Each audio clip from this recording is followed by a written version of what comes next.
Heat alerts are the new normal, and the high winter bills are now shifting into the hot summer bills.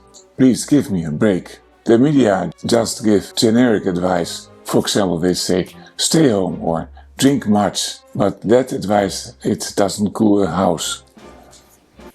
I'm Norbert, I'm an energy engineer, and I give you focused advice how to keep the house cool. And I do that with a guide, which you can see in the description, and it gives 15 ways to keep your house cool. And they are divided in 3 main categories. One is passive cooling, the other is active cooling, but with less energy than with the air conditioner. And then there's category 3 about the blackout.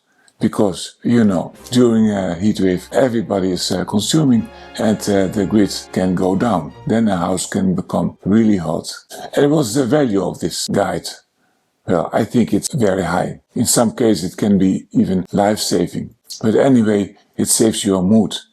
Because in a hot house, how can you stay active? How can you stay positive? And the cost is only 2 cold drinks.